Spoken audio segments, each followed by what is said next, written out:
Hey, welcome to Integrative Preparedness. How are you all today?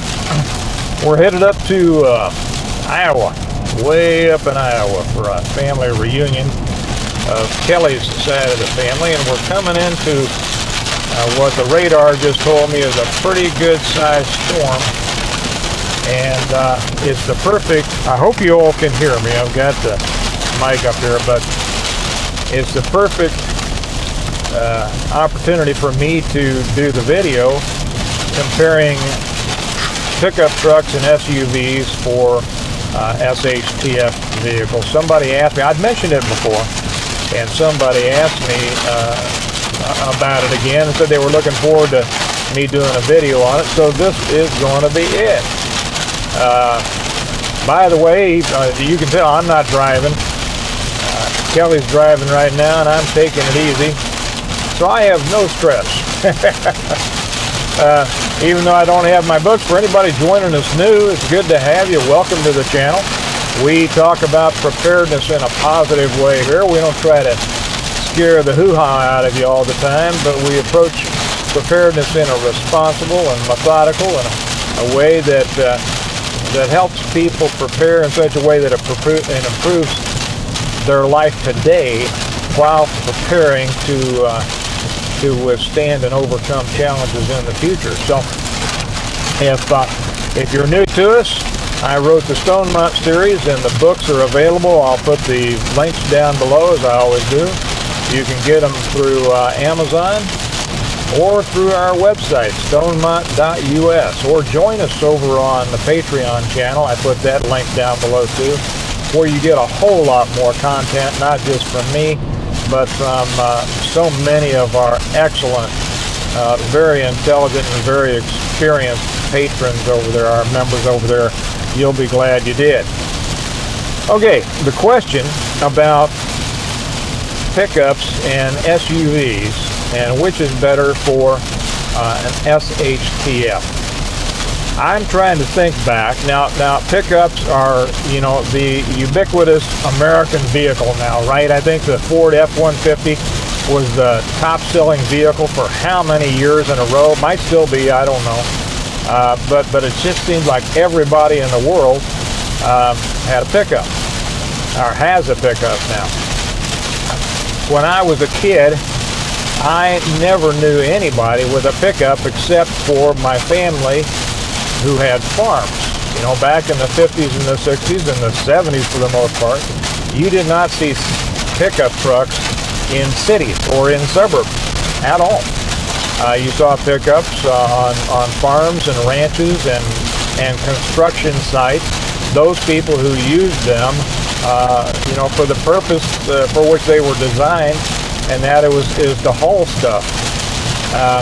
Then somehow, and I really don't know what caused it, there came this explosion of the popularity in pickup trucks. Not just pickups themselves, but big jacked up trucks that seemed like every guy that lived in the city wanted to have a huge pickup truck so that he could navigate, you know, the Walgreens or the grocery store parking lot without being in danger of getting stuck on a bread wrapper. For whatever reason, the pickup trucks just became more and more popular, and we know that most people who have pickup trucks never use them for the purpose that pickup trucks were designed for. They're a style, they're a statement, they're you know, whatever. And it's perfectly fine. I mean, people should drive whatever they want to, and if that's how they want to be identified, far be it from me to say that they're wrong, and I'm not saying that they're wrong. But I do want to compare this, that I have suggested that people consider SUVs over pickup trucks when it comes to SHTF. And I'm going to give my reasons. And I know there will be some who will come on and make statements like, well, I'll stick with my pickup truck. Well, I mean, that's great, and if you like it, you should. But understand that just a statement without a reason there's really no reason to make it, okay? So I'm going to tell you my reasons that I suggest people consider SUVs. Number one, an SUV is essentially a pickup truck with a roof on it all the time, okay? Now we have 3 SUVs. We have my Excursion, or our Excursion, which I love. It is the biggest consumer production SUV ever made, and we've had it since almost, when did we get there? Well, we've had it since almost new. We don't buy new vehicles, but we let somebody else take that first and second year bite. We got it when it was about 3 years old, I guess. Got 370-some thousand miles on it, still running like a champ. And like I say, it's the biggest one that's ever been made. It's bigger than the Suburbans and Yukons. You could live in that thing, and I almost have. I use that as a work truck now, but it's still a daily driver. Then we have a Yukon, a GMC Yukon, which we're in right now. It's almost as big as the Excursion, though not quite. It doesn't quite have the interior room that it does, and it doesn't sit up as high, and I'll get to that ground clearance in a minute. And then our smallest one is a Ford Expedition, which is still pretty good size, and it's got pretty good ground clearance. Now all of them are 4-wheel drive. Well, actually this one is all-wheel drive, but the Fords are 4-wheel drive. A lot of people want that, and it can be very advantageous. I don't think there's any reason to have an SUV without 4-wheel drive. I know a lot of people down south get them without 4-wheel drive because you don't need them for the snow and things like that. But you know, in an SHTF situation, you might need that 4-wheel drive. Ground clearance, I've had people mention that. You know, I mean, you can get your pickup jacked, you know, a couple of inches, but you can get an SUV jacked a couple of inches, or however much you want, if that's important to you. The people who think about ground clearance, I think, might be putting thought in an area that they don't need to be. When you're talking about, you know, we're not talking about the Rat Patrol and jumping Jeeps over ditches and things like that. If you're thinking about ground clearance, you can pretty get, you know, well, think of it this way. If you're going off-road in an SHTF situation, where exactly are you going? If you're going off the highway, you're going through ditches, then you're going through people's fences, and then you're going through woods, and there may be vacant fields, but pretty soon you get to a fence or a woods, and ravines and gullies and all sorts of things. And to be real honest, most pickups, unless they are specifically designed for that, you know, like the mudders, they're not designed to go that kind of off-road really any more than an SUV. Now the pickups will have a slightly different or a higher ground clearance than SUVs, but I don't think that it's that important. In an SHTF situation, mainly you're going to be thinking about getting down the road, and if you're getting off a road, you're getting onto a smaller road, and then a smaller road, then a smaller road, and maybe off into a field. But you're not thinking about, you know, climbing the Rockies.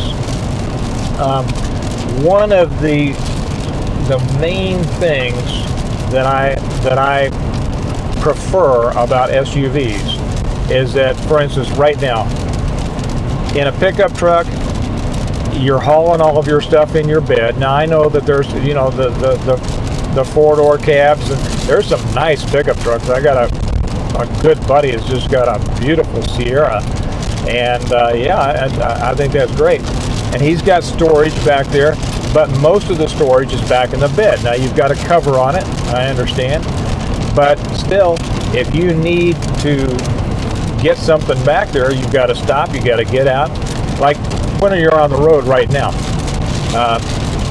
you got to stop, you got to get out, you got to get in your bed, lift that cover off, and get what you need. All of my stuff is right there behind me. Okay, all of our All of our cargo is under the same roof I'm sitting under right now. So if we want something, all I have to do is yell back, and we've got 3 rows of seats here, and then a lot of cargo space behind that. And I just have to ask, hey, can somebody pass me up whatever?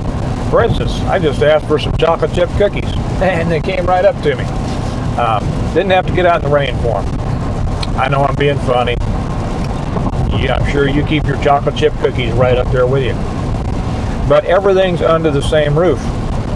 If you needed to stay in it, if you needed to sleep in it, there is plenty of space in an SUV. You can fold down the seats, and a family of 5 like we are, we could sleep very well in this SUV. We would not have a good time trying to sleep in a pickup truck if it was necessary. Now, there are some things that we can't haul in an SUV that you can haul in a pickup truck. I can't haul a bunch of hay. Why would I want to? I can't haul a bunch of pigs. Why would I want to? I can't haul a stand-up refrigerator, and if I needed to do that, I'd go get a trailer, and I don't think in an SHTF situation I'd be needing to haul a stand-up refrigerator anyway. Other than that, and you know, you can't stack. Well, you can. I mean, you can stack a pickup, you know, pretty high. But then if I wanted to, I could put roof racks on top of all of the SUVs and get just as much carrying capacity as I could a pickup. So I think that that's not a. I don't think that the pickups beat the SUVs in that area. So anyway, those are my reasons for this. I do suggest, and I know that America has had a love affair with pickup trucks for 20, 25 years. And I think a lot of people would be surprised that it didn't go back before then. You know, people just used to drive cars. And like I say, you found pickups on farms and in small towns, and people, you know, that work construction and things like that. And then it became popular. But I think it can kind of work against you in an SHTF situation if you really needed to take it on the road and the vehicles are working. An SUV, in my opinion, is going to be a much better bet. So that's it. Consider it. Think about it. You know, if you're a big pickup person, that's fine. Kelly loves pickup trucks. She's always asking me, why don't you get a pickup truck? I said, I don't want a pickup truck. Why would I want a pickup truck? I'll get a pickup truck when we buy the ranch. And until then, I like having everything under the same roof where I can get at it and not have to get out in the rain. So that's my opinion on that. If you're looking for a vehicle, if you're thinking about the right vehicle for SHTF, my choice would be an SUV, hands down. So that's it for today. You all have a good day. It looks like we're just kind of skating the edge of this storm. We may not be getting the real bad part of it, and we'll be where we're going in a few hours, but I'll get there dry. You all have a good day. Remember that we prepare well today in order to live well tomorrow, and I'll talk to you later. Bye-bye.